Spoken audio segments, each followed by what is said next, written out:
Yeah. Which means a couple things. One, I had to fit through by my. Yeah. And then, my setup is very particular in how I have it set up. So having to take it apart and then put it back together takes literally 4 hours. Apparently, the crazy chipmunk thing was captured on stream, so. Hell yeah. Hey. Yeah, I'm trying to re-listen to it right now. Yeah, all right, we're live again now, too, so. Well, it's fixed now. Another side effect is that now my PS4, instead of being connected to a TV, which is still in the other room, is connected to one of my 3 monitors. Which is a huge incentive for me to actually play it. Yeah? Which means Persona will probably get finished this week. Nice. Or at least, another 50 hours in. Yeah, some progress. Yeah, you probably actually have more than 50 hours left, so. Yeah, for sure.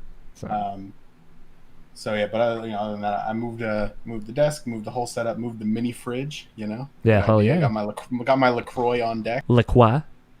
Yeah, dude. Excellent. Navashan, what's your favorite flavor of Lacroix? I'm sorry? Favorite flavor of Lacroix? Oh, I'm a basic bitch, so it's lime. Okay, yeah, that's what I got in my hand right now. Lime. Can't beat the classics though. You know what I mean? True. I also got cran raspberry. That one's pretty good. Cran raspberry is a very sexual sounding flavor. Tangerine's really good too, but it's been forever since I had any different flavor. Like I haven't had one for a long time, honestly. Oh, okay. Tangerine. I was for a straight month. Hold on, let me go downstairs for a second. I have something down there that's seltzer. All right, and it's a weird flavor. I got myself hopelessly addicted to soda for a month. Yeah. And then I was like, fuck this. I'm gonna get a mini fridge and fill it with LaCroix. That's what you got to do, man. You just got to break that routine. You know what? I'm gonna grab fresh water as well, since I fucked up everything. We have to fix this now. I'll be right back. I guess I'll get a drink too. Hell yeah.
I also realized while I was downstairs that I also have some LaCroix on deck. What is that? And I'll tell you, lime? the most basic of bitches, pure, plain seltzer It's water. literally just seltzer water. Yeah. Hell yeah, dude. That's what I like. Brian I feel Ranch like got me on that. I feel like I would be feeling like I'm completely ripping myself off by purchasing that one. It's got to have some hint of flavor for me to feel like I spent my money well. Fair enough. I have lower standards because me. Yeah, dude. Alex O'Neill, low standards. Low standards. That's what they say. Be written on my tombstone. Scott back? Scott. And it's going to be like a shitty tombstone. Oh, yeah. It'll be like the budget one. It'll be like... in Graveyard Keeper, like the wood one. It'll be that one. Like the super basic wood They one. find some fucking driftwood and make a little cross. Hell yeah. That'll make me happy. Scott went to go get seltzer water when he hates it actively, and I love it. Yeah, I don't know. The LaCroix Boy Coalition has gotten to him. Something's gonna happen here. Big Wig and LaCroix Boy. It's the Wigspiracy. Yeah. How are you doing, Tony? Overall, though. Otherwise, I'm okay. Yeah. Some good video game happened this week. Good. Yeah, I think we all got something.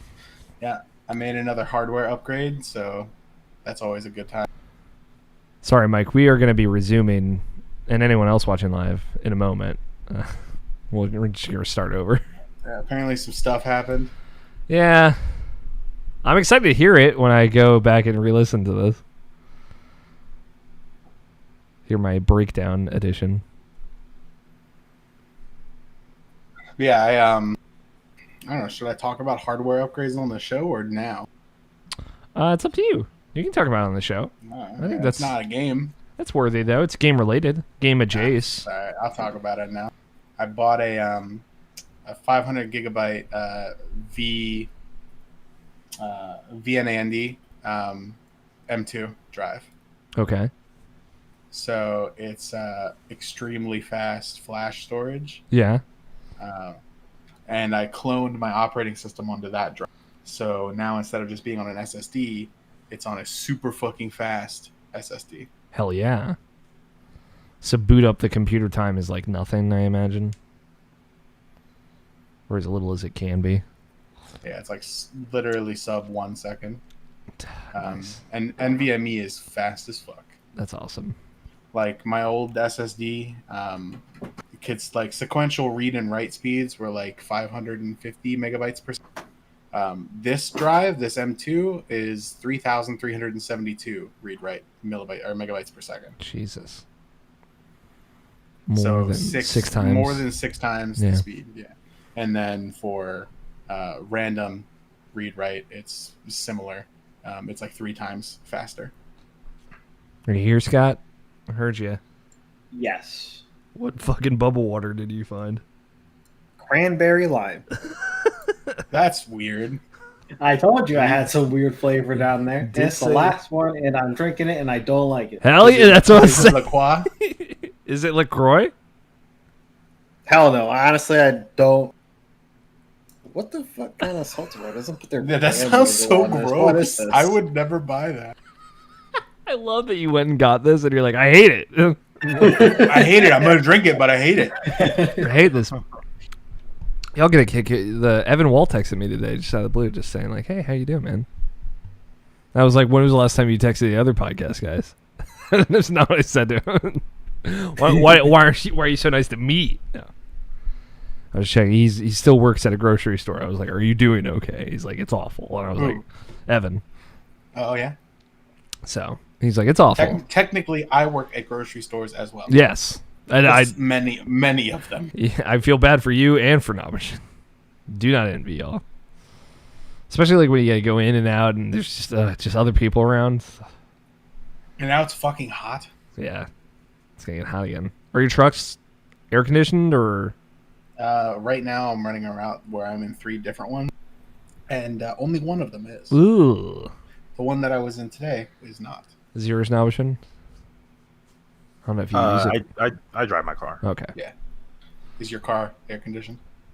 Nice. My car is not air conditioned. So. Hey, dude, who knows, man? Maybe you go and buy a new car today, and like you didn't read the spec sheet well enough. It just doesn't have AC. Oh, the worst. All right. Now we're gonna start. All right. It is Saturday, May 30th, 2020, and you are listening to the Irrational Passions podcast. I am Alex O'Neill, your host this evening for this podcast adventure that we are getting our Explorers kits and D20s together for. Joining me this week, as always, Mr. Scott Guthier. Hello. Mr. Tony Horvath. I said it. And Mr. Brian Nabishin Jackson. You don't get it twice. It's okay. We fucked up the intro. I'll own that. I can take that. Hey, everybody. Welcome to Irrational Passions podcast. Your friendly neighborhood. We talk about video games and hang out podcast live on YouTube every Saturday night around 7 p.m. Eastern time. We're here, and it's time. We're finally, the PlayStation came out, and they were like, hey, it's cool. It's next gen time. Everybody can talk about it now. Next Thursday, we're going to hang out and talk about it. So finally, all the weight is off of our shoulders. I feel so relieved. I've never been in such a dark place for such a long time, but Sony shined the light and showed me the way. This is all rhetorical, of course, but it's exciting. I'm excited. Next week, we're going to be having a Kyle Stevenson on to talk about PlayStation 5 unveil. Maybe they'll even show something that Tony and Scott care about. That's the hope. No. No, probably not. But I mean, if they showed Horizon 2, you'd be at least interested, Tony. But I don't know if they're gonna get Scott with it. And they bring back Deep Dive, whatever it was called, whichever game it was, and Demon Souls Remastered. That's how we get you, Scott. Honestly, back into what? PlayStation 5. But we'll see. I don't know. I'm at the very least. Yeah, probably not. Yeah, I'm at this point. The solo IP's not there. Third parties I never cared about. Mm-hmm. So yeah, probably not. But most of the stuff I do care about is on PC or Nintendo stuff. Yeah, but we'll be talking about it. That's gonna be live next Thursday. If you are watching it, you can watch along with Scott White, Mike, and myself from irrationalpassions.com, twitch.tv/Irrational Passions. Maybe if you guys are around, if any of y'all want to hang out and watch. I know, Nabashin, you like to watch them focus in. So, but if you're around and you want to hang out and watch along with us, go check that out. But let's just get into it. We got some games to talk about. I got some new stuff. Scott's here. We missed Scott last week, so maybe we got some Scott games. Tony promised games when he came. He arrived. And he's True. Like, I often promise games when I come. Yeah, he arrived and he's like, I promised games, and I was like, okay. I come bearing games. I believe you. So let's get into a little bit of housekeeping. Not a lot up on irrationalpassions.com this week, but there's a couple of things cooking. An If Found review from George Cruz, which I'm not sure when that's up, but it's this coming week. The new episode of Trip to Nintendo Land. Basically, Mike is going to be doing these kind of one-on-one series where he wants to talk about a Nintendo franchise with one of the IP folks kind of one-on-one. So he sat down with me and we talked about Zelda and kind of talked about our history, kind of where we started with the first Zelda we ever played and where we think the next Zelda, Breath of the Wild 2, is going to go and what we would want from it. So it was cool. I think it's less than an hour and a half long. It was a really fun discussion. Mike has a great story of renting Ocarina of Time from Blockbuster over and over again, which I think many of us did with many games of you never finish it, but you play the opening of it over and over again. And then one time when he had it, he loaded up a save that was midway through, and he had a friend over, and the friend who had beaten the whole game was like, "Oh, let me show you." And he the friend took him on a tour through Hyrule and gave him the highlight reel of Ocarina of Time. Cool. It's a great story. So it was very similar to growing up with my brothers and kind of playing along with them. So that was talked about on the podcast. So give it a listen. It was a lot of fun. I feel like everyone's got a good late night sleepover, finish a single player game story. They're all Extra Life for me. Yeah, it's true. But we got some good Extra Life stories too. And that one horror game. Yes, Until Dawn. No. Well, that one too. That was Extra Life as well. That was Extra Life. But I'm talking about Amnesia when I played it. Amnesia. The Dark Descent. Yeah, dude, that was a good time. That was so scary though, but that was really fun. Yeah. So go give that a listen. Check out all the other Irrational Passions podcast feeds. There's a conversation with Nabish and I that's going up, I think, on Monday. I've decided that is very good. Games that get our goat, as I kept saying during the show, but it was games that speak to our souls, I believe, was the official title. Just talk about a couple of weird ones like Wonderful 101 and stuff like that. So go check that out. That's all the housekeeping. It's time to talk about video games. Scotty, you were not here last week. What's going on, man? What you been playing? All right, so we got into Terraria. Yes, Tony told us a little bit about it. Is there a finish? They are almost done. Okay, put it that way. Yeah. So Tony ended up finishing this week. Okay. Congratulations, Tony. My time schedule's opposite of theirs. Mm-hmm. So when it got to the point where I was going to be at work a lot, I was just like, "Fuck it, I'm going to play solo." Hell yeah, dude! And we've never gotten together to come back to it yet. Mm-hmm. So the only thing that we have left to do at this point is kill the Moonlord. The Lord of the Moon, is he the final boss? Yep, he's the almost final boss. Okay. Tease. The true final boss is the Empress of Light, but at a very specific time. It's the Empress of Light during the day. Okay. I'm looking She enrages during the day, and any attack that hits you does 100,000 damage, which is instant death. Jesus. Which you can't do anything about. Yeah. So the reason why that's the true final boss is because there's loot that you have to get hard. Yeah. Well, one, it's fucking hard. The other one is that's not just a challenge that you bring upon yourself, because you can also just say, "Hey, plant here in rage," and pretty much impossible to kill. Hey, it's like in rage and be pretty much impossible to kill, but you can actually get a drop from doing 100% of your damage to the Empress of Light during the day. Okay. It's like the Nameless King after finishing Dark Souls. Got it. That kind of thing. Got it. I'm looking at a picture of the sprite here. She looks very chill. Dude, the fight is not chill. Yeah, I bet. It sounded like it. It's like it's the true bullet hell of that game is that fight. That's awesome. And it's all like, rainbow stars and shit flying all over the screen. And, she's like, makes this giant AoE around her that looks like stars, and if you touch any little part of it, fucked. That's awesome. So, as someone who just did like the post game hardest fight in Kingdom Hearts 3, like it's so much fun to like build to that point and then finally beat it though. Did you beat her, Tony? I've beaten everything. Okay. Yeah, the last thing I did was beat her during the day. And goddamn, was that fucking hard. Hell yeah, dude. So is it Terraria great again, Scott? I'm sorry. I don't know what question that was. I mean, like, Terraria was always good, but it's just one of those things where you beat it, and the next time that you should come back to it is when you've got a kind of a list of mods to work through, or, the final update. I forgot that there were mods. Yeah. Yeah. So generally it's after we beat it, sit on it for a year or two, and then take a look at the mods that are out for it and do a playthrough that make the game, add extra bosses, maybe some extra mechanics. Okay. So on and so forth with the mods. And then after that, because this is the final update, we'll probably be done for good. Yeah. That's cool though. I'm glad Terraria kind of got to come back for one last ride.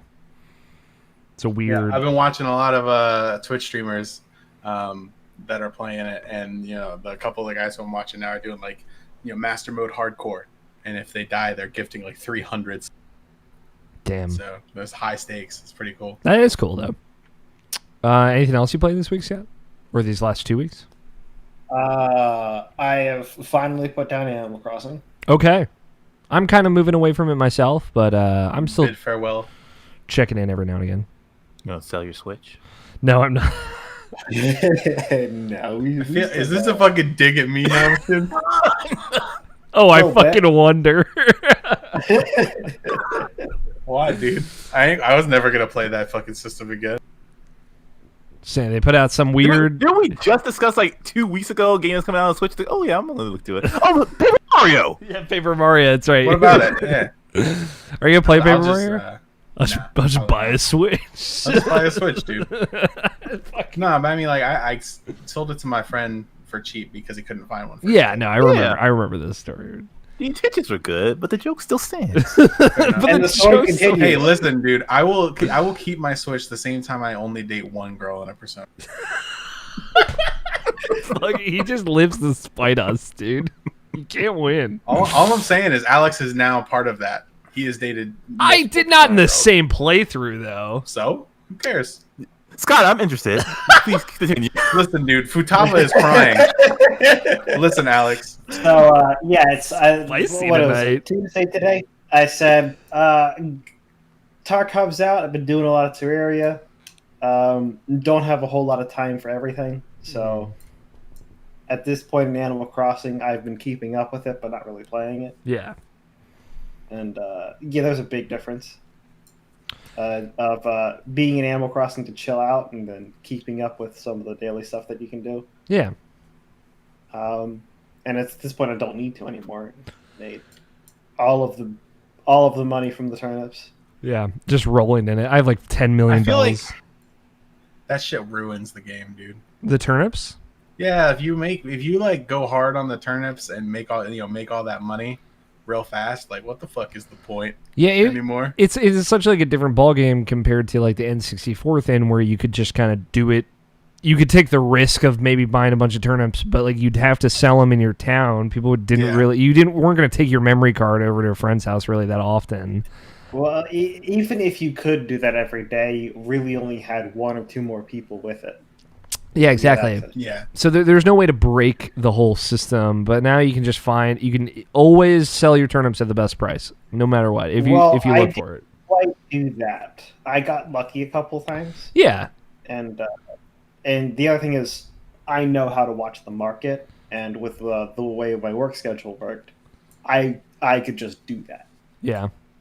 But like also, I do appreciate that New Horizons, at the very least, it's not necessarily, it doesn't speak to us per se, but like it is about more than just having a lot of money, right? You can like craft all of one set of furniture, or like try and commit your whole time to customizing your island and stuff like that. Obviously made easier by having a lot of money, but like if you care about those things, there is other things to do. But just like all things, there is kind of an end to it. Yeah, and for the most part, I'm not even done sculpting my island. Yeah, I didn't finish it. The thing is, like, when seasons change and like maybe there's a new seasonal event, I'll jump back in and maybe I'll find something to get back into with it. So, did you send a text like an hour ago saying you're going to set up? Yes, Alex. Yes. Okay, I literally just got it. Nice, dude. I'm glad. I gotta make sure that these text messages go through, baby. But I'm glad you got it. I got it on time. Okay. Something's fucked up with your end. Weird. Time to reset all just shut it down, blow it up, get a new identity. I don't know. Other than that, Tarkov wipe happened this week, so we're back in. Oh, the wipe finally came. Yeah. Now is the time for the Tarkov. So you're back in as well, Tony? Oh, yeah. So you're starting from scratch, both of you, right? Just Yeah. So it's based, well, not really from scratch, but as far as things that actually matter, from scratch. Yeah.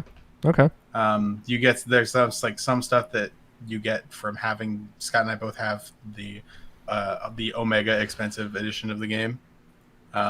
Like more inventory slots, right? Like that was a big more thing. Inventory slots. You start with a couple extra guns and stuff, and then since we owned the game at New Year's, there is a New Year's gift they've given out every year. And then for the rest of that year, every time there's a wipe, you can claim the gift again. So we got like a couple cases for free and that kind of stuff. Nice. Anything new with the wipe, or is it just like, hey? Yeah, tons of new shit. There's a ton of new stuff with the wipe. The other thing you keep is your knowledge on your items. If you've inspected it before, you don't have to do that again. Okay, cool. Other wipes, they've wiped you completely, but not for this one. That's good. So what's new? So I haven't seen enough stuff to tell you exhaustively what's new. There's a lot of new items. There's new guns. Some of the weight system and the stamina system and all that stuff has changed since the last time we played. Okay. And like some map changes. They added Steam Audio, which is just a drastically better sound engine than what they had before, which is great. So and let's explain why. So for the engine that they had before, you could tell what direction people were coming from on a two-dimensional plane. Mm-hmm. If it was in front of you, the left of you, and to like an accurate degree. Yeah. But you could not tell if anything was coming from above you or below you. Got it. You had to if the shit was behind you, yeah, or just to the left or to the right. That was always kind of mixed together. Okay. Well, so like a lot of the time I'd hear something, and then I have to turn my head in game, so it would either come through the left or right. Okay, so you had to kind of center it. Yeah, so I could figure out which fucking side it was coming from. Yeah, got it. With Steam Audio, that is not the case. That's cool. Well, on that particular one, it can still be. Mm-hmm. I imagine when it's it doesn't do front and back. With my audio setup, I've had no issues. Okay. So it doesn't. The old one didn't do front and back that well. Yeah, I will agree.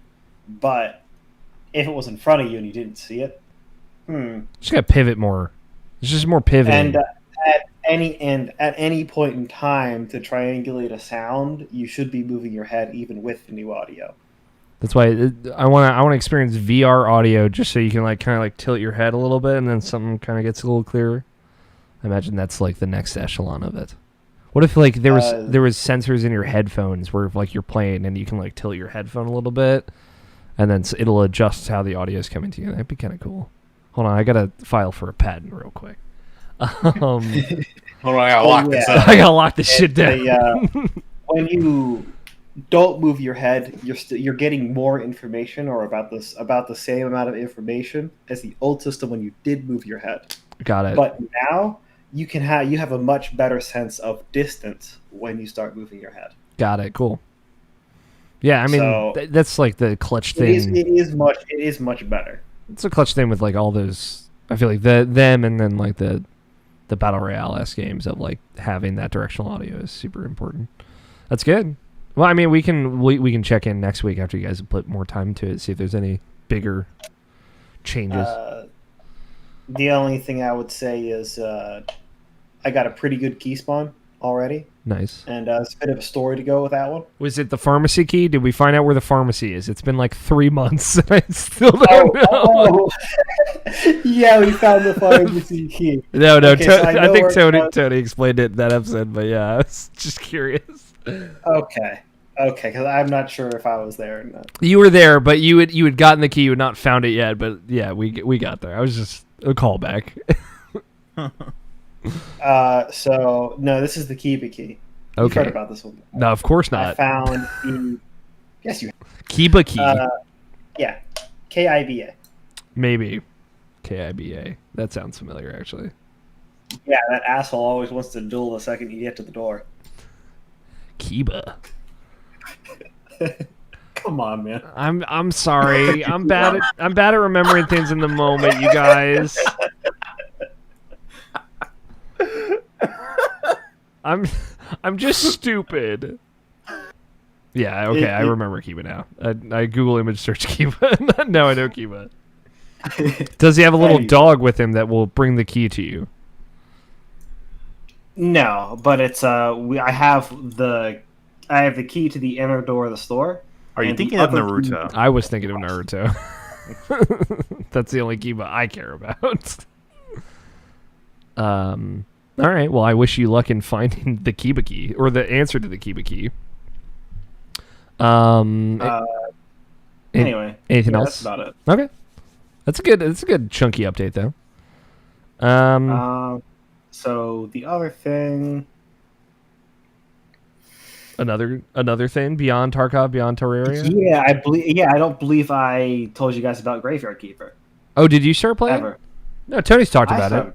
And again, just to be clear, I talked about this a game a year ago, but no one cared then. Okay, I was just like Tony Scott would like this game. All right, whatever.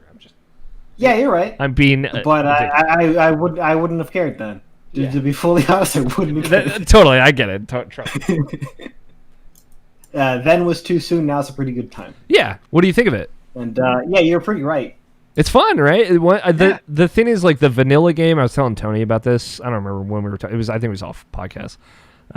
But the vanilla game didn't have the zombies, like the zombie workers at all. And without that, it's just a way less fun game. But once you can like automate some of the basic resources like stone, wood, and iron, like if you can automate those things. Yeah, exactly. There's so much more to do beyond that. It's better. I'm kind of glad that you have to work towards it. Yes. As much as you do, because you have to unlock a good chunk of stuff to get that rolling. Yeah. Which is good. It's well balanced now versus like how it was vanilla, but like they use a tech tree in a really fun way that I think is cool. Yeah, it's a really cool game. It's a little monotonous to some extent, but like sometimes those are just very good games. Like monotonous games are not bad games. Yeah, and between getting through that Terraria and starting up Tarkov again, that is why I finally decided to say, yeah, I could put down Animal Crossing now. Yeah, that's a good call. Cool. That's a pleasant surprise. Nobishin. Video games. What you been playing?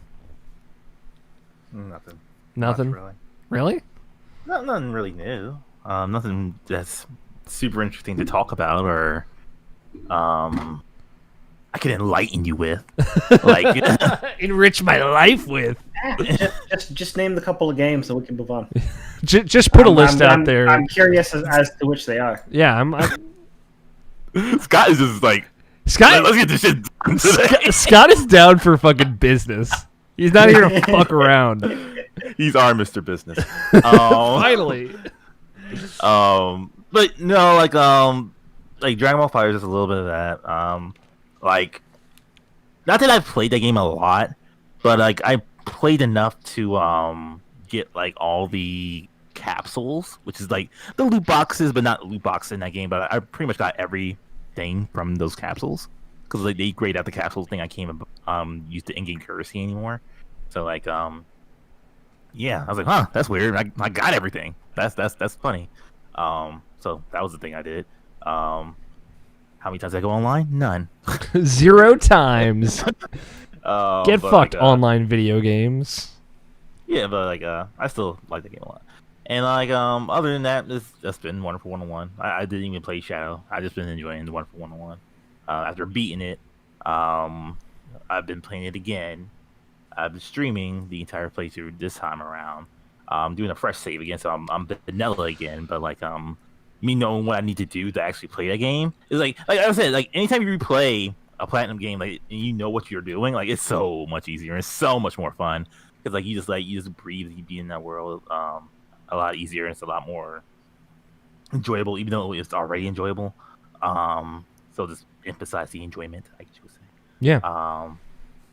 But yeah, I've just been streaming it. I plan to play through the entire thing by the end of this weekend. So like by Sunday it'll be done. Again. And then I'll just like go ham by myself and just play the way I want to play and like get all the unlockables. And are there other characters that you unlock after you beat it or anything? Oh yeah. Okay. There's secret hidden characters like you remember the flashback in the Wonderful 101 where you had to play as Nelson? Yeah. As Wonder Red. Yeah. You can unlock him as a character. Ooh, and he plays different than regular Wonder Red? Yeah, because he has the drill. So like you have the drill ability with him. That's awesome. And also there's like other secret characters in the game, like Kamiya's in the game for instance, and he has his own thing. Bayonetta's in that game, so you can play as her. Oh, I feel like I heard that. That's cool. Yeah. Bayonetta, John, Rodon's in that game. Yeah, there's a bunch of hidden characters in that game, and also different moves and like different unlocks. The game is just infinitely fun. Like I could just play it like over and over again. And apparently I am because I still get my PS4 version. So like when eventually that comes in, my physical version for that. When that eventually comes in with all my other stuff, I guess I'll play through it again and see how far I'll go. Will I platinum it? I don't know. Probably not. But like we'll see. That's cool. Will I platinum a platinum game? We'll see. Someday, maybe. But I didn't play anything else. Like I said, I didn't play Shadow all this week. Didn't play Final Fantasy 7 at all. What was the last place I said I stopped at? We talked after the podcast we recorded this week. I think you said What's this? A Honeybee Inn, right? Yeah, the Honeybee Inn. Yeah, that's what it was. Yeah, that's where I stopped at. I haven't gone back to it since. Because like when I play it, it's like like a 5-hour span or something like that. Like kind of like Metal Gear Solid 5, when it's like when I want to play, I just want to be in it and just like nothing else distract me type of thing, and just enjoy it like that. But yeah, I'll go back to it. I was in the sewers last time I played, so like that's pretty much where I'm at. Cool. That's it. That's all you got. Yeah, short, sweet, to the point. Are you happy now, Scott? Satisfied. All right, Tony, what you got, man? What you been playing? We already talked about all my games. Really? All of them? League. Yep. Ooh, how's your league friend? Still a friend. Uh-huh. He's playing Tarkov with us. Oh, cool. Oh yeah. By the way, I'm pretty sure I made Just him friends, like 400K as you were building resetting up your stuff. Nice, good. Yeah, he was having the same issues that we had last wipe of not understanding how to not lose money. So. I got that. In other words, being the first one to die all the time. Yeah. It's okay. I took bullets for him. Got him out. Scott, always carrying the newbies, which I appreciate. I need someone to tell me not to buy Persona 5 Royale costume DLC, right? No, you don't. You should already not do that. You shouldn't do it because it's probably not worth it.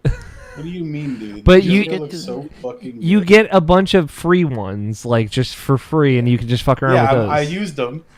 and I'm bored of them. They're all wearing Catherine shit right now. But Joker's in his main outfit because I want the music. All you need is just the Samari one. I mean the Kasumi one. Nice.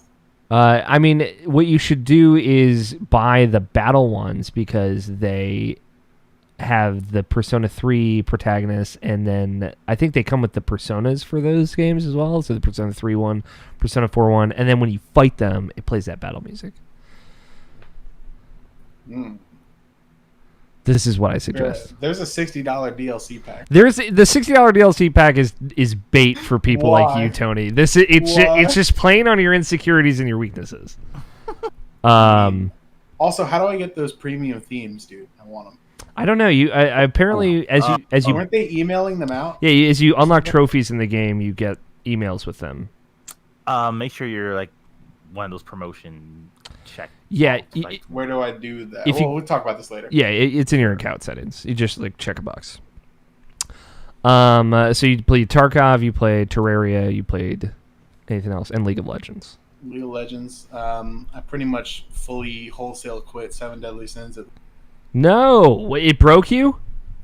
I just got bored. Okay. And PvP, they released too many high-powered units too quickly, so now the meta is super stale. So it's not fun to play anymore. Oh, do you think you'll go back?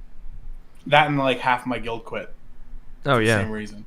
Did they move on to a new thing though? Because you said some of them are playing some new game that just came out that's literal garbage. It's like an idle game, and mobile idle games don't work very well because they have like a month worth of content and then it's idle for the rest of the time you ever play it. So they'll play that for a shorter time than they played 7 Deadly Sins and then be like, now you believe harder. Now you fall in love with 7 Deadly Sins. All right. There will still be that guy that spends $35,000 on that game. That's true. He's got to be number one, and he'll give his account to somebody, and they'll just be number one with a sugar daddy should they need one. All right. I played some games. One that I would put on Tony and Scott's radar because it's like Paper Mario. And I've been waiting to play it to kind of throw it out as a recommendation, but it's been out on PC for a little bit. It's called Bug Fables. It is very, very Paper Mario inspired. It's like, it's the same aesthetic, except it's a bunch of bugs, which it kind of reminds me of Hollow Knight in that regard, of like, kind of Hollow Knight is essentially like a 2D Dark Souls, but it takes on this very bug aesthetic for no real reason, but it's kind of unique and interesting. Bug Fables is similar, right? It's the full 2D Paper Mario aesthetic, kind of going through worlds, even like the little divot things that transition to the next screen, like those are the same, except you play as a kind of like group of bugs that operate together. I've just played the first hour of it, so I'm not too far into it. But generally, it's these two bugs that are they need to have a partner in order to be a part of this kind of adventurers guild in this world where it's just kind of fantastical fantasy. All these bugs are like wearing knight's armor and carrying swords and going through this fantasy world. And so they kind of stumble upon each other. One is a young lady bee named V. And the other is like a beetle, and I can't remember his name off the top of my head because I just learned it. So they partner up. They're like, hey, we got to go out into the world, and they go off on an adventure and start exploring. So where the Paper Mario aspect comes into is the exploring and everything is very reminiscent. It kind of functions the same way, looks the same way. Even the soundtrack definitely seems inspired by it. So it's wearing this on the sleeve pretty heavily, but as someone who loves... I'm looking at it now, that art style. Yes, it's pretty much one-to-one. Yeah. It's very Thousand Year Door specifically, if folks out there have seen the different Paper Marios. The kind of like the black outline and all that. But, it does do some stuff... It's not just that, it's the color choices, too. Yeah, the color choices as well, yeah. It does a lot that is actually pretty unique and interesting, though. So... A big part of it is you have kind of a team as opposed to just a Mario and partners, and the partners swap out. So V and the Beetle, they have their own kind of unique powers and abilities, but as a team, they can do a lot of different things kind of together. So you've got how Paper Mario worked before, where you have your standard attack. You have special skills that each character can do individually, and they take like magic points. And then I got to a third character that you get kind of in the first chapter as well. So you go in order between these three characters, and you can swap the order anytime, just like you can kind of swap on the field, which is good because like once you start going, it'll kind of be more important who goes in what order, but you can kind of start anywhere. So V can throw a boomerang, right? And it kind of functions similarly to Mario's jump in Paper Mario. You kind of time A, right, with a little bar, and it can attack aerial enemies. It doesn't have limitations of front or back or anything.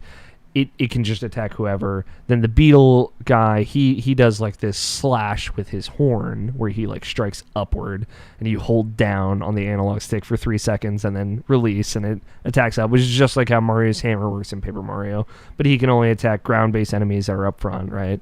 So on and so forth. So it's managing who attacks in what order. Another cool thing that this game, that Bug Fables does that Paper Mario doesn't, is that whoever goes first, once you have your party of 3, does more damage, right? So you can actually choose, like, okay, well, this guy can knock them off balance, but it doesn't do a lot of damage, so I'm going to just have somebody who can do more damage go first and then knock them off balance afterwards.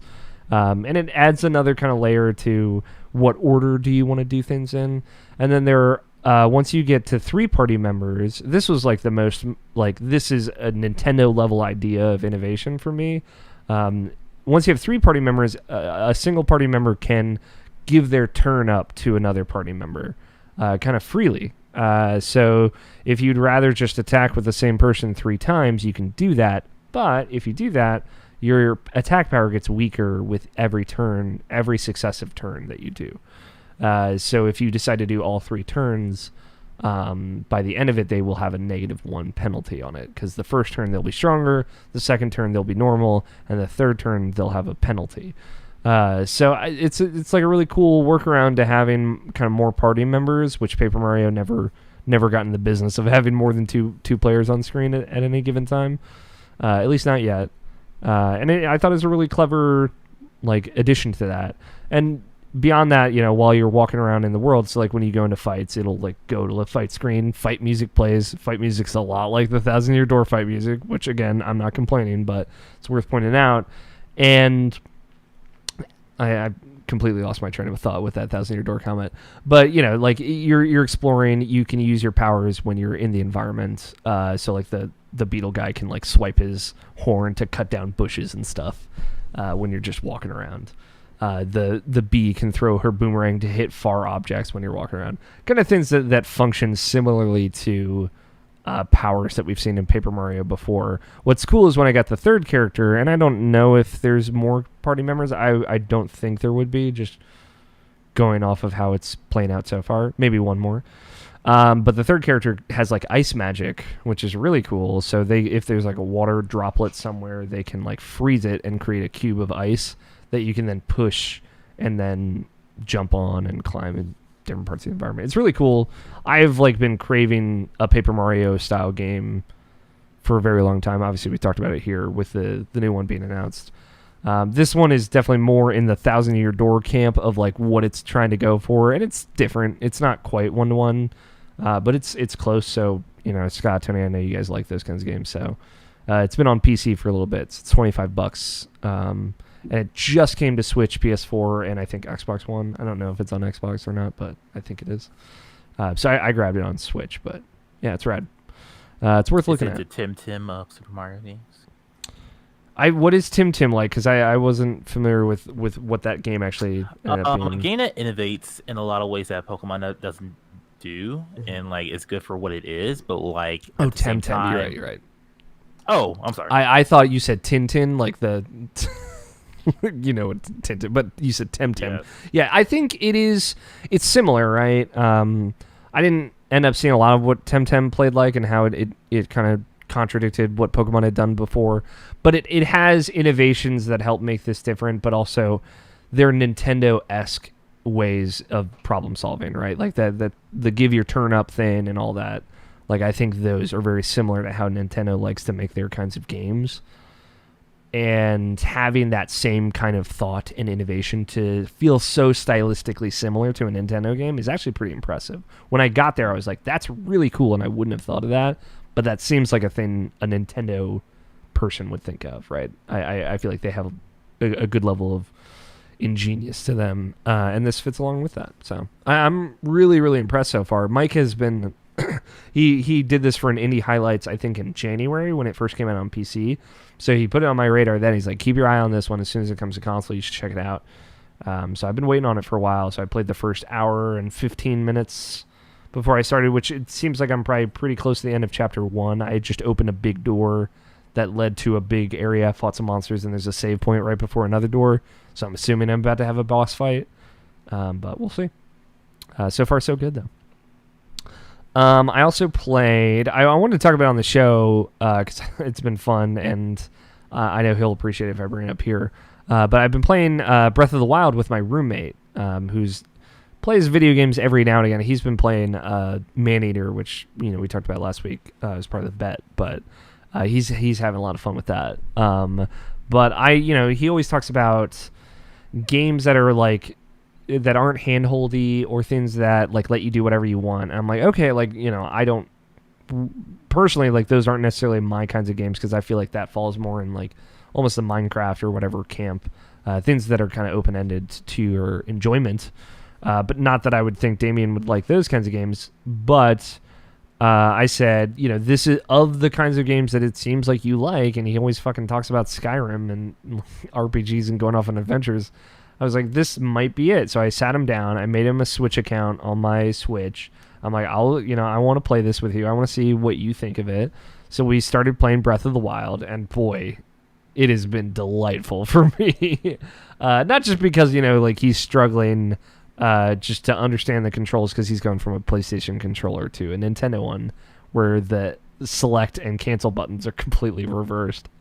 So he's having trouble with that, but it's been really fun to see him problem solve in the way that game wants you to problem solve. Of I wonder if I can throw this bomb at this thing and make it fall off the ledge. And he did it, and he was like, whoa! He looked at me like, I didn't know you could do that. I was like, that's awesome! That's what this game does. So I want you to experiment around with that. So we're still very early on the plateau, the Great Plateau in the tutorial area. He's done 3 of the 4 shrines to get 3 of the 4 powers you get right at the beginning. But it's been really fun to just watch him he'd be an asshole to the old man, which is really funny to me. He try and steal stuff and be like, oh, I bet I wasn't supposed to do that. I'm like, you can do whatever you want, man. And or fuck with bokoblins that are hanging out in the environment, stuff like that. So that's been fun, and I just want to bring it up here because I'm excited to see where he goes with it. I told him all right, once you get off of this, man, you can literally just go wherever you want. He's like, I don't believe you. And I'm like, all right, well, I guess we'll find out. I'll be curious, because he's played Red Dead Redemption 2 and just also 2 also. 2 also as well. Yes. Yes. No, when I said Red Dead Redemption 2, I meant Red Dead Redemption 2 also. Yes. Yes. Anyway, he still plays it as well. He'll I would like to hear his comparison when he eventually gets more open with Breath of the Wild, how he'll think about the 2. That was a part of it because I sometimes will walk in on him just dicking around in Red Dead where he'll just go fishing or go on an adventure or something. And I was like, oh, this is cool. I didn't know you still did this. And he's like, yeah, it's fun. I like putting on the cheats and being mindless and going in a direction and just seeing what mayhem I can cause. And I'm like, all right, cool. So yeah, I told him, that's what kind of provoked me to talk about Breath of the Wild to him. And then I was like, let me show you this. So yeah, I'm excited to see what he thinks of this as an open world sandbox game overall. Because he really he has a soft spot for Rockstar, and I think he kind of puts their games up on a pedestal a lot because he considers their pedigree pretty high, and they know how to make open world games, but this is cut from a different cloth, But the only other thing I've been playing is Kingdom Hearts, Tony's favorite. I don't remember where I was at last episode. I think I had just started Kingdom Hearts 3 last episode. Yeah, you saw the Kingdom Hearts 3 last episode. So yeah, I finished it yesterday. Fully finished it. I beat Yuzora yesterday. And I don't care about spoilers anymore. If you haven't played it, you don't even know. You don't even understand. So I finished that, which was cool. It was really cool to get back there, and I was like really worried that I was not going to enjoy it as much, but I ended up like heart racing by the end of that fight. And I think it was my third attempt I beat him, which was way less than I thought it would be. It might have been like, it must have been more than that, 7 or 8 attempts maybe. But yeah, so I beat that. Going back through that, a part of it was like I want to go through the whole series. I haven't done a full series replay of anything for a while. I want to go through the full series. Really like that. It makes me buy into the bullshit way more. I'm going to be fully honest. Like, there were a lot of moments in Navashin along the way, and Scott, where I was like, he knew the whole time. Where I really started to believe, like, he must have known the whole time. Like, when, in the beginning of Kingdom Hearts 3, right, there's that moment where you meet up with Zigbar kind of crosses paths with you, and then it cuts away to Zigbar kind of by himself, and it says, he's about to say, "May your heart be your guiding key," and it cuts him off. Like, it fades to black really quickly and cuts him off in the middle of that sentence. This is one of the first, 5 cutscenes in the Olympus, in the Thebes world, in Kingdom Hearts 3. And it doesn't make any sense. Like, you're like, what was that? Like, what was weird? And that's, one of the first 3 things they explain in the DLC. And I'm like, all right. I mean, obviously they knew this whole thing, but what a weird thing to tease and be like, we're going to answer that in DLC. It was just there's so much shit. I was like, this is so weird. Why? What? I see that they're planting seeds, but these are such weird seeds. But I like that because then you can use that same logic and how it pans out to then take what they've given us to allude to where it's going and be like, what do you think's going to happen? But yeah, I seeing the whole thing, being emotional again, I cried a lot playing through the game this time, especially because, I'd just seen a lot of things. I just played Chain of Memories, so all those scenes with Riku replica, I was emotional during. I'm like, God, I'm part of the problem. But I really appreciated everything. It all felt really well interconnected. Now going into the Remind DLC, knowing it was Christopher Lloyd that was playing Xehanort in that version, also was like, okay, it's weird having this image in my head now because I didn't know who it was the first time. And I was like, this is really good. Whoever this new guy is really good. But now knowing it's a special treat. It's just super weird. Also, just wow, Doc Brown is a really good Xehanort. But yeah, the whole package and doing the Remind and doing that, having that kind of as an epilogue, it felt way more substantial, I think. And keep in mind, I was playing through the whole thing a lot slower this time around, just in general. But it felt way more substantial. It felt way more complete as a whole thing. Getting to those data fights, the challenge fights at the end, I like them, I think, more than I like the Kingdom Hearts 2 ones, or at least I would say it's about half and half. Half of them I don't necessarily care for, just because they're fine, but they're not as interesting. And then the kind of back half of those fights are really, really cool and do a lot of really cool stuff. Especially the Shion fight is super cool, and just things are popping off all over the place. The Xehanort fight, the frame rate just goes to shit. But it's a really intense fight that's really satisfying to beat.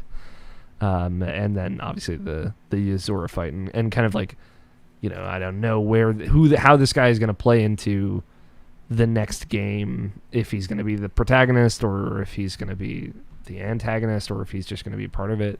who knows? But just having all of the clues, having all the narrative beats laid out, and seeing how certain things tie to each other, like the Nameless Star talking about Yuzora, like, oh, okay, I didn't realize that the first time or the second time through, but now I get it all. It all makes a little bit more sense, which is an insane thing to say about Kingdom Hearts, but at some point you spend enough time underwater, you're probably just dead.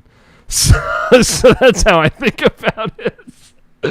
But yeah, I don't know. I really like that franchise. A thing I was telling Nabishin before we started, of like really taking the step back and like looking at this game as a whole, of like, man, I like running around the worlds. I like how the game looks. I like the different style changes that it makes. I like how treasures are laid out and how secrets are hidden. I like how you unlock stuff. I like how you upgrade your weapons. Like, I think one of the big things that would have made this combat system more in line with 3 is like, the Keyblades transform and you get different abilities when they're in different forms. But maybe if you like upgraded those Keyblades, you learn abilities from those different upgraded forms. So that way, as you upgrade the Keyblades and as you get different weapons, Sora just starts to accrue many different powers of his own. And that way, kind of like how the drive form powers you learn abilities from each drive form in Kingdom Hearts 2. I think that might have been a better way to kind of bridge that system a bit more, but even still, I think they did a great job with that system and going through it and looking at it from a different perspective. The game's a little too easy, sure, but also you are just more importantly, you are too powerful in that game, but that's kind of a cool thing to have at the end of this franchise when things are just buck wild. Well, you didn't really have a power reset in this game. Yeah, I mean, they say you do. At the first cutscene where Yensid's like, in the dreaming world, you fucking lost all your shit. But then Sora rolls up to Olympus with like fucking carousels and pirate ship magic. That's what 2.8 is about. After 2.8, it's, hey, you got most of it back. Yeah, but like they after the 2.9 joke, after like Olympus and all that, he says like you still need to regain your power and also find the power of awakening. I think like part of it is just like, hey, you're trying to discover a new power, but like they don't contextualize him being super OP as well as like I would have wanted them to probably, but I don't care. I like this idea that all these things that Sora has been through has essentially enabled him to be able to do all the things he can do here, right? Whether it fully works mechanically or not, I think at least the setup of like this being the end of his trilogy or whatever merits him being able to fucking run up walls and do cool ninja shit. It's just like at some point he like stands on water and they never contextualize it. He can run up walls and they don't ever. There's no reason for that, but flow motion, my dude. Yeah, flow motion. But like also he could do that in the dream world because it's a dream world, but he could just do that now. Your world is your dream, you know what I mean? So like, I don't necessarily need answers to that. I just need answers like who is the master of masters, right? There are things that are important and they have an order. But yeah, it's great. It's the full package, I think that it's weird to me because like as someone who loves all the extra stuff in Kingdom Hearts 2, I also appreciate that it's optional and you kind of unlock it separate. But with the way Remind works, it's like you kind of have to beat all these data fights and you kind of have to beat Yuzora to really see everything because they're a little bit more scripted narrative beat by beat cutscenes. But it's not too bad. It's not the end of the world by any means. But I have so many theories. I could write a book about all my theories on Kingdom Hearts at this point. But yeah, I spent like 2 hours afterwards reading Wikipedia pages and Kingdom Hearts wiki pages and watching lore videos on Union Cross, and then I think I crashed. But yeah, I've been playing nothing but Kingdom Hearts for the last like 2 weeks, 3 weeks, and now I don't know what I'm going to do with myself. I'm going to play Bug Fables and then maybe replay Final Fantasy VII, but that's it. Replay a game before it comes out. What'd you say? Oh, Last of Us, you mean? Sure. I might. I like that's a thing. Like, also, I feel like I can kind of get through in a weekend. Is the thing. So if I'm gonna do it, I might do it closer. But as someone who's like, I'm getting excited again for The Last of Us Part 2, and hopefully no one comes along and ruins it for me. But, and I don't mean like spoiling it, but I just mean like being down on it, because I have enough of that. But yeah, I don't know. We'll see. If not you, then I need to I feel like I have to have some one-on-one conversation about that game. Oh, of course. I plan on playing it. Yeah. Hopefully you're into it as well. That's my hope. But yeah, Naughty Dog makes games that I like, so I'm excited. I know, not for everybody, but all their games. Yeah. I'm trying to think. Is there any game of theirs that I don't like? I don't think there is. You should beat Lost Legacy. I should beat Lost Legacy. I actually I re-downloaded it on my PlayStation because I was like, oh, this is one of those backlog ones that I should put in front of myself and then guilt myself into playing because I need to play this. This deserves to be played. I like Chloe a lot, so yeah, it's very good. It's good to hear. That's all I've been playing. Is there any other, obviously outside the two obvious ones, other games that maybe I missed or like backlog games that I should go play now? And this is open to Scott, Tony, and Option.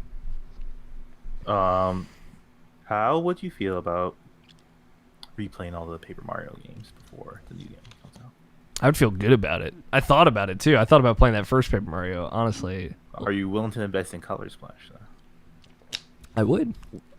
Even though it'll be $60 still because it's a Nintendo game and those games do not go down in price. Yeah, but I still spend $60 on games a lot.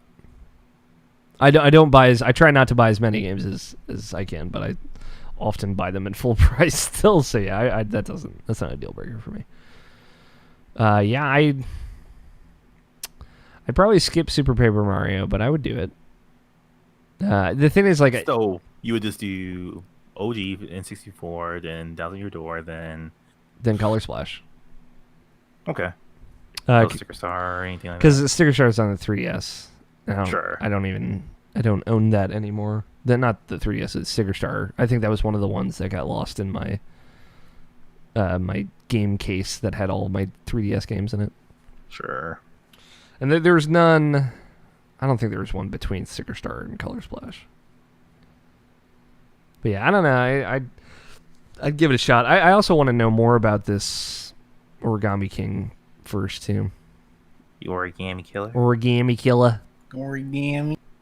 But yeah, I'm thinking like backlog stuff of like, man, what's stuff that's really burning a hole in my pocket? Like, Lost Legacy is a really good example. So I own Doom Eternal and I've played the first level of it.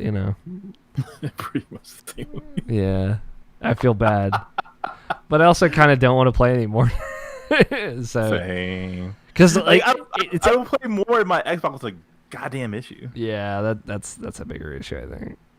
It's one of those things where like everyone said all that shit, and I was like, all right, well, I guess I don't have to play this. It's like Ori, man. Like, cause I played Ori this year, the first one, and I enjoyed it so much, and then I immediately had the second one because of Game Pass, and like only played like maybe like 2 levels of it. Then my Xbox had my Xbox. I was like, forget it, never mind. Yeah, it's a bummer.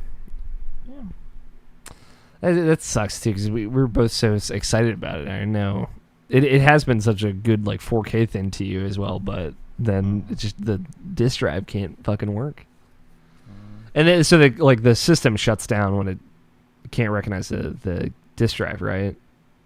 It pretty much just gives you an error code, and your system is completely bricked until you send it to Microsoft, which I've done 3 times, and they just do the same thing I'm pretty much doing, which is disassemble it, unplug it, plug it back in, and it works for like maybe like 30 seconds. Or at least enough for the update to work, and then you can play stuff on your Xbox again. Damn, that's a bummer. Make the Series X more reliable. We'll see. Like I bought so many like 4K Blu-rays that I haven't watched. Like I have the Leah Battle Angel. I've been really wanting to watch it in 4K. Yeah. And I can't do it because the disc drive doesn't work.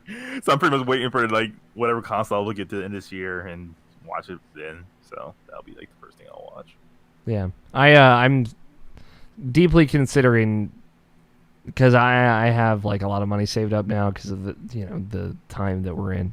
Deeply considering just biting the bullet and getting the OLED TV because I really want it. I was thinking it. Okay. At least I'm not the only one. That makes me feel a little bit better about it.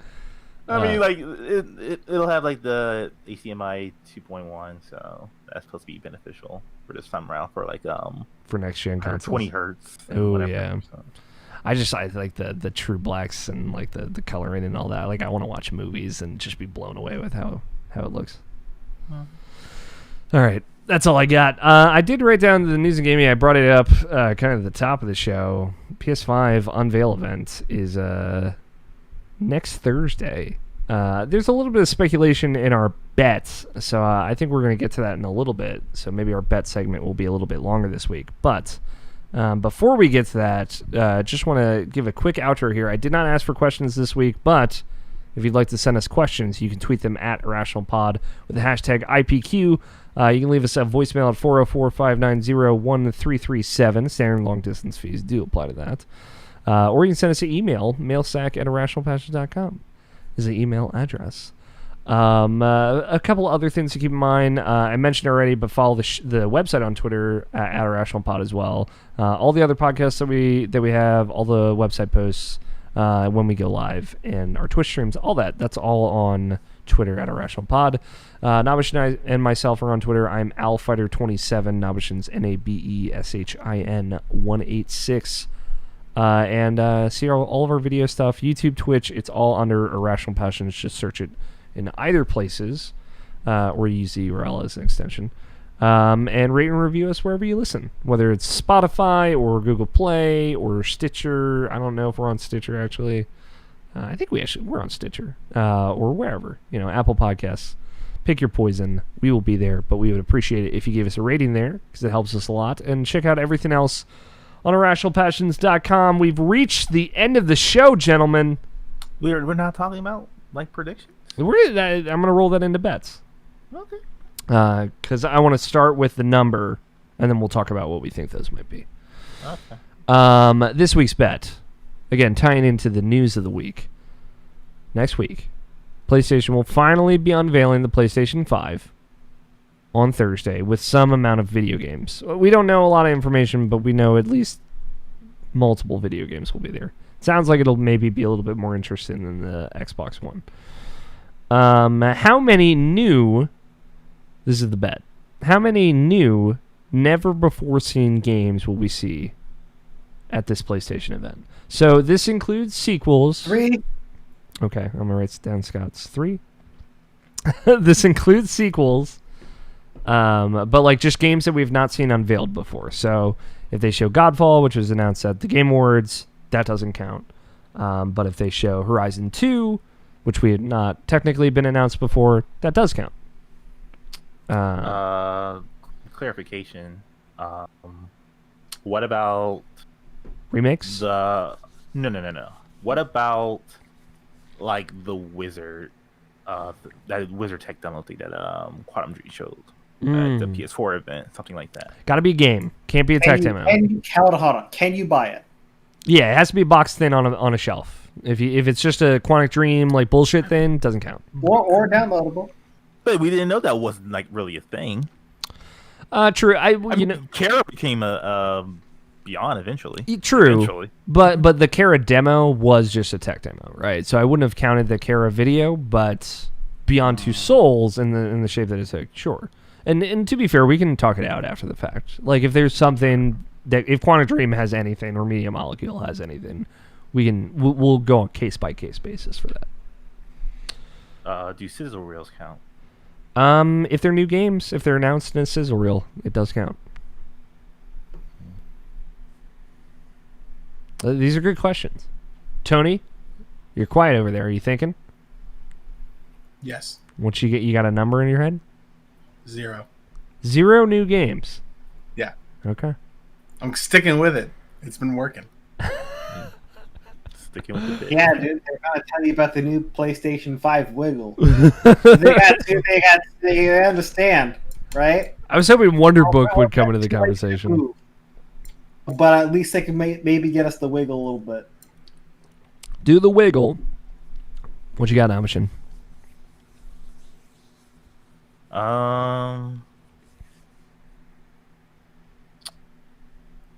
Say yours and then I'll say my problem. Six new games. Because the thing about it is, the way I'm thinking is like... This is a very optimistic bet, to be fair. Sure. The way I'm thinking about it is like, this is supposed to show off the console.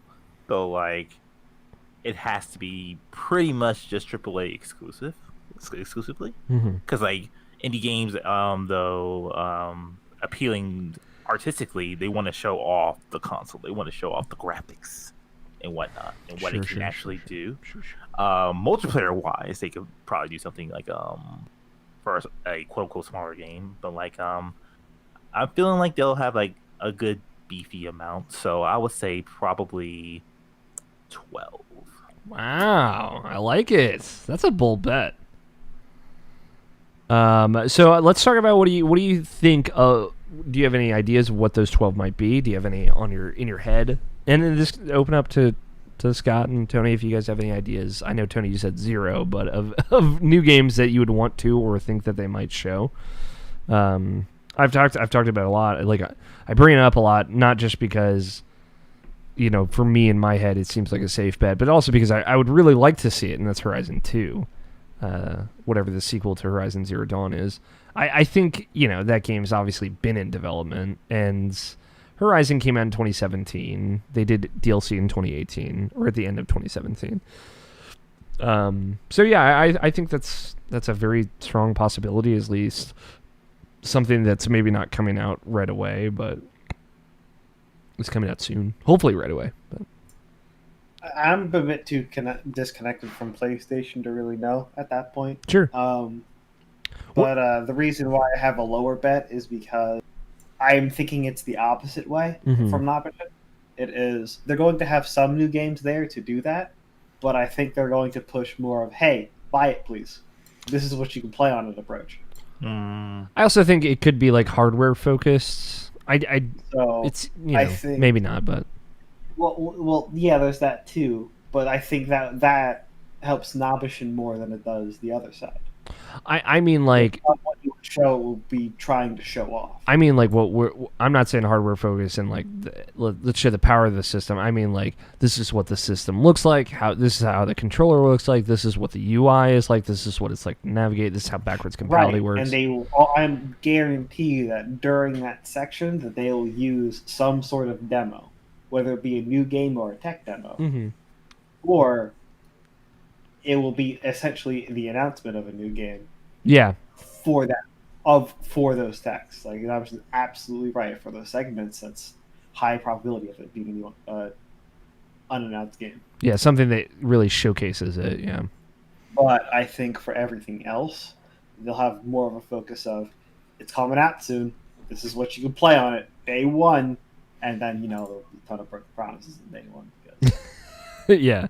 The publishers miss the dates, but but hopefully Sony doesn't. Yeah. The one that is worth putting on your radar, Scott, is this. There's a rumor been going around for a very long time that Blue Point, not Blue Hole, right? Blue Point. Is it Blue? It's Blue Point. What? Okay. All right. I don't know, for the Blue Hole. Blue Hole is in my head for some reason, and maybe that's for very crass, unsavory reasons. But the Blue Point has been who did the Shadow of the Colossus remake for PS4, is doing a full Demon Souls remake, and like kind of modernizing it as a game. Which, you know, I'd be curious to see. It'd be weird to see. I guess that would be kind of like the first official Souls game, not from Software. But, you know, if it's just Lords of the Fallen. All right. Official, I said. Get this garbage off my front lawn. But yeah, like, it would be, assuming that they're just taking that game and modernizing it, like, I'd be so down for that. But Novition, did you have any theorems? I'm not really all that sure. I think like the things that you think about is just like it's like what's been coming out lately, as far as like or like when was the last thing something came out, and like obviously the big one was like you said with Gorilla. It's been like 2017 since the last time they released their game. So like Naughty Dog's about to release theirs. Sucker Punch's about to release theirs. Media Molecule just released theirs. So they're all pretty much taken care of right there. So like, there's like Sony Japan, which like I don't think it's Gravity Rush 3 because that's just the dream, but that's not gonna happen. But I will say like Horizon's like it's just a sure bet, but like I'm not sure as far as like anything else. Like if I could think like from like stuff coming from Japan, like I think they'll try to get something big as far as that. Like there's like the Silent Hill rumor right now about yeah, that. Silent So, Hill's like, the big one too. I would think they would probably tease Kojima's next game, but like I don't think it's gonna be like anything substantial to like really grab anything. Like be a trailer and that's pretty much it. Yeah, but that would be a big deal for them, Oh yeah, sure. I'm sure Capcom would have something there. I'm thinking Resident Evil is going to be there. That's one of my guesses. Oh, Resident Evil 8. Yeah, Yeah. that'll probably be the one. That would be the one actually. Yeah, the reveal that Resident Evil 8 or whatever this Resident Evil game is going to be revealed in June, and that this is happening June 4th. Yeah, that's my thinking. Yeah, that will definitely be there. Like I can almost guarantee that will be there. That's why I said that, and then the fucking Slack guys got at me. I'm like, I don't know. It seems like it'll be something else. I was like, you wait and see. This is my business. I'm hanging my hat on this one, as per usual. Like I'm just be curious if like they'll have like anything else to announce other than that. Yeah, I feel like God of War's too soon. Like you said, there's just a lot of stuff that's too soon. Spider-Man's probably too soon. I mean, like from Capcom in general. Oh, Capcom. Like, got it. Like unless they do something wild, like Dragon Dogma 2 or something like that. Like I don't think it'll be like another game from them, probably. Unless Street Fighter 6 or something like that. But no, that's not gonna happen. Yeah. Because like they just announced like that DLC for 5. Yeah. Yeah. That's so wild to me. Like it's cool, but like it's like man. I mean, that game was clearly done after Championship Edition came out, and then it's like, oh, we're going to do more. It's weird because like I feel like normally if 5 was a better received game, people would be stoked about this, but it's just one of those things where like people just want them to move on to another thing because they think that next thing will be better. But I think honestly, Capcom might be right in thinking like, hey, like let's just make this better because like this is still a groundwork that we like. And instead of risking it all on another thing that might just be bad. I mean, there's a whole can of worms with that statement, but like, I don't really want to get into it. No, I know it's complicated, but yeah, but like, I'm just not convinced that a Street Fighter 6 will fix this at all. That's my feeling. I mean, like the whole thing about that is just like everyone just wants a reset. As far as like, just as far as like. The structure of what the game can be, and like not everyone having all the characters feel the same, have the netcode be better. Yeah, it's kind of like how I felt like going from Destiny to Destiny 2, let's have basically. a clean break, Clean break. Let's just start this over from square one. Let's be in this together. We'll take the lessons that we learned and like apply to the new thing, and then like that's what people really want. Not that people aren't stoked for. 5 the new characters for 5 because like characters are what sell fighting games period. So like anyway, PlayStation announces PlayStation All-Stars Battle Royale 2. Look for it. With God of War and Boy in it and all that. No, gosh, I don't think so, but yeah, I think a new Ratchet and Clank game would also be really cool. I think depending on how that's presented, that could be a really fun visual showcase as well. Especially if it's North Carolina. Yeah, North Carolina studio. They've been quiet since that remake came out, and that was what 2017, 2016. 2016. Yeah, so they're definitely making another Ratchet and Clank, and it's probably a sequel to that. And if that it's would be launched, wouldn't it be right? Yeah, that would be a great launch game, right? Like what tools are in that knack hole. Yeah, exactly. Because if there's Knack 3, you know what? There probably will be at this point. I don't know what PlayStation's doing. But yeah, there's a lot of potential games. So I don't know. I hope we see 12 games. I hope you're right. What would be the multiplayer game? Is that Godfall? Was that going to fill that spot? Godfall might. Destiny expansion might. They might like rope in like because apparently Destiny 2 is going to be on next gen day one. Do they have an expansion? They haven't announced the expansion yet, but there's that tease that's been going around about like the pyramid ships. It's like an audio file that's been going around on Twitter where the waveform of the audio file forms the shape of the spaceships, and it's like the closest hint of like, oh, like that whatever is about to happen in Destiny, we're about to find out about it very soon. So they could be leading into the announcement of the expansion of this year, assuming that there will be a big expansion, which would be cool. I think about like that. I think about stuff like Monster Hunter World. Like, I don't think they'll do another expansion. Yeah, I mean, actually, I do think they'll do another expansion, but like, I don't think A will be there, and B, like, I don't know if like it'll be like for PS5, at least not on launch or something. Yeah, I think they would do a proper a Monster Hunter World 2 first. I mean, like, if anything, like if they announce like crossplay or something like that, like that's the big announcement for the next big announcement for Monster Hunter World. Hopefully, will they talk at all about how backwards compatibility is going to work? I don't think they will. I don't think they're going to touch it at all. They will soon, but not on this. Not the first time. Like, I just saw something recently, like a tweet recently was like, it was something along the lines of like, PlayStation's going to make sure that like it was like the games that are released by July are 100% like if they go through cert, they have to be playable on PS5 as well. Yeah, that sentence exactly, and that was just like, what? Like, it should have. That should have been how it's been for a while, or it should just work. Yeah. Yeah, it was. That was like, Just knowing that it's just going to work on Xbox and that it's going to have to be a thing that gets recertified that's weird. But it might just be, that it might be some SSD, and like you don't want the games to buck up, so like they want to make sure that game works 100%. Yeah, there's probably going to need to be a patch version for PS5 because of the loading thing. So, speaking of which, Nabashin, you didn't respond at all to that Microsoft stuff. What did you think of that backwards compatibility stuff? It's fucking sick. Oh yeah, that's great. Like HDR on all 360 games and all that. Like, yeah, like it makes you very well. If my system worked 100% of the time, like it would make me very happy to be invested in that ecosystem.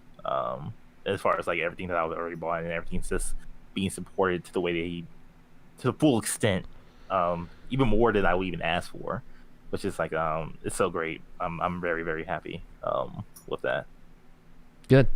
Yeah, I'm stoked. Microsoft just kind of put out there for everyone listening that's maybe not familiar that, how backwards compatibility is going to work on Series X. You'll be able to double frame rate. It'll be running natively on Series X. It won't be emulating, which is crazy and awesome. So that way they can like really optimize games to run on Series X and just run really well, better than they ever have. How they were intended, I think, was like how some verbiage thrown around there. It's cool. But yeah, next week we'll be talking about this. Last week's bet, though, real quick before we close it out here. Last week's bet. This time next week, how many concurrent Phantasy Star Online 2 viewers will be on Twitch?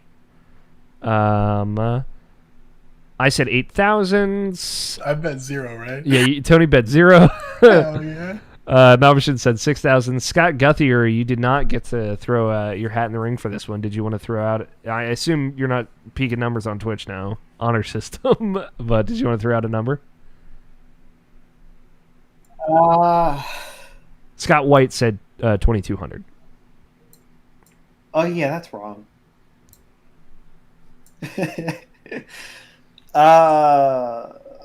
We'll go like 800.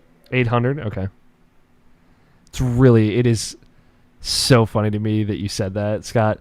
The exact number is 2,200. I'm not kidding. This is the first time I think anyone's ever nailed a bet. but Scott nailed it. It's exactly 2,200. 2.2 thousand viewers. I thought you said 22,000. Oh, 22,000. I was thinking 22,000. No, that's wrong. No, not 22,000. No, 2,200 is a much closer bet. Which means Scott White won, which I think he's the first. No, I think Mike might have won one bet before. but he might be the first guest to win. But he's on your team, Scott, so that brings your team total up to 2. Hell yeah. So that's a win for Scott Guthier. So I have 3 points, Nobishin has 6 points, Scott has 2 points, and Tony has 5. Creeping up on you, Nobishin, catching up. The zeros are going to take me to victory, dude. Someday, maybe. But yeah, for about that game, there's a bit of hype around it, so it should be a little more inflated. Mm-hmm. The people who bet high probably should have taken it, but there's issues, so people can't play. So people are mad at it. Got it. Yeah, Mike's been playing on and off this week. He said he's had a pretty good time because he's been playing on PC. Right. I'm not sure if it's exclusively an Xbox issue. Okay. But I do know that people are having a hard time simply playing the game. Yeah. Like getting into one. And it's not strictly a hey, the servers are overloaded. It's like login errors. It is booting up the game errors. Ooh, got it. So it would be one of those things that would be essentially from giving. Yeah. Oh man, now I forget the name of the series. No, you're fine. Dragon Age 2. There you go. It's one of those. Okay. Except for it's starting the game. Oh, that's my favorite. My favorite. Any Dragon Age issue is my favorite. Scott White, you won the bet. So Scott Guthier, technically, since you were representative here, means you have the final word here. If you have anything you want to agree with, disagree with, reiterate, just came off the top of your dome piece, want to throw out there? Not this week. All right, save it. Real quick, Alex. Yeah. What was EA bringing to the PlayStation thing? Ooh. Mass Effect Remaster. How pissed would you be, dude? I mean, like, the only way that would be that if they completely redid the game. Yeah. The games. Mass Effect 1 remake, that would be really cool, actually. I mean, like, all of the games. Yeah, I think they would start with 1. I don't think they would do them all at once, but just because 1 is different than 2 and 3. So what does Warner Bros. Bring? That Batman game? Dude, if they bring anything else, it is fucking shameful.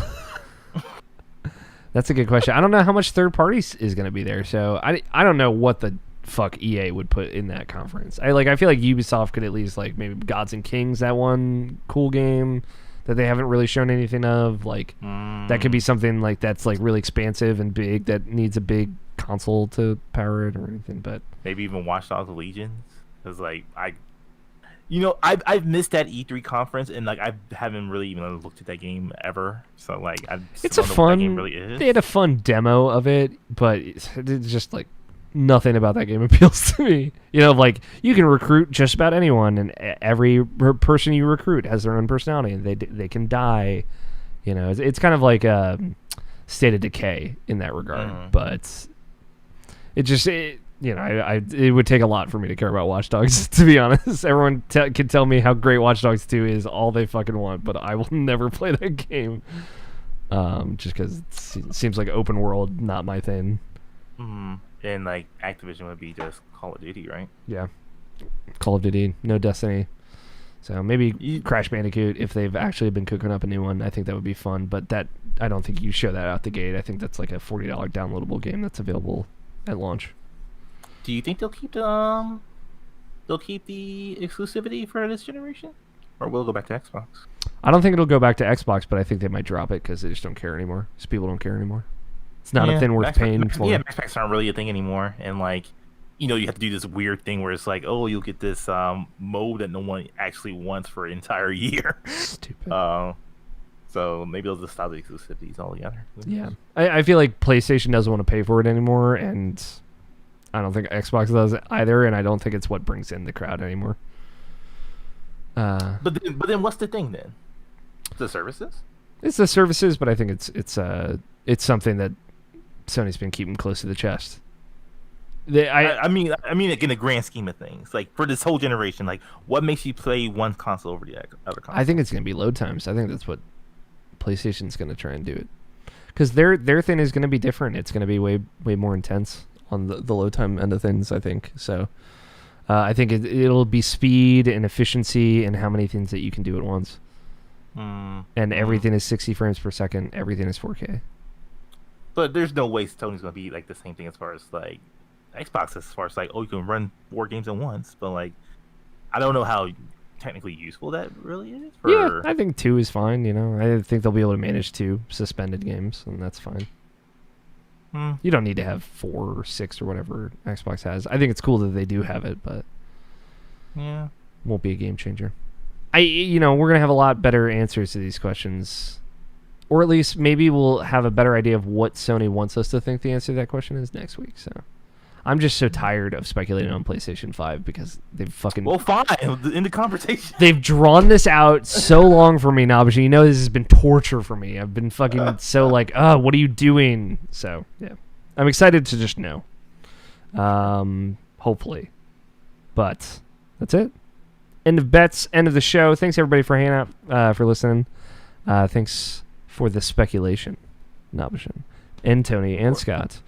Always bet 0. Never anything above. Exactly. Thank you, Danny Wiesner, for our opening music of 2-player co-op and our closing music of The World is Saved. That dude is awesome. And thank you, Scott. Thank you, Tony. Thank you, Nabashin, for joining me as always. This is a good one. I feel like we were spicy this week. Scott had taken a week off, so he came back and he just brought some heat. We were all feeling that. Bring the fire. But yeah, thank you all so much for listening. We love you all very much. Hopefully you're staying safe. And we care very much. But be safe. Continue to be safe. Stay inside. Don't touch any weird door handles if you can avoid it. And play your games. Wait, I've been your host, Alex O'Neill. Now you can play your games. Stay rational. We will talk to you all next week. Titles. Tony has the doc open already. That's how committed he is. I'm ready for some fucking job. Title? He also, he missed that. No, I heard you, motherfucker. He also talks about free-to-play games. Like, who else is going to talk about free-to-play mobile games? Guys, I was on the Giant Bomb website this week. Y'all see Brad's hair? I haven't seen it. It's incredible. As a fellow hair man, I love it. And I looked at my account on Giant Bomb. Yeah. And I still have that really old Irrational Passions avatar that we each had a long time ago that had like the dude, the stick figure guy who's holding got his up arm the up. thing, yeah. Oh, the Evan Wells.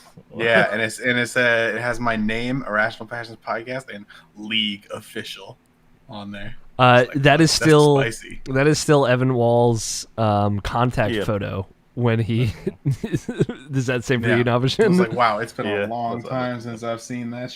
Yeah, so when he texted me today, I was like, oh shit. I had the same thought of like, it's been a long time since I've seen that fucking logo. It's our second logo. Anyway, titles. 9 years ago, just blast from the past. Your intentions were good, but the joke still stands. Kiba Key, Still Not a Friend, The World Is Your Dream, PS5 Wiggle, Blue Hole, and Always Bet 0. What do you like, By Tony? the way, I googled Blue Hole, Yeah. and it's just several places. Okay. Just in different states, different countries. Okay. Blue Hole's just a place. It's just a place. Get your mind out of the gutter. I know, I'm disgusting. I'm a filthy... Disgusting. Oh. Blue Hole is a subsidiary of Craft and Game Union, which they make PlayerUnknown Battlegrounds. Got it. What do you like, Tony? I like Blue Hole. I like Blue Hole too. Navashin, what do you like? Intentions. That's good. Scotty.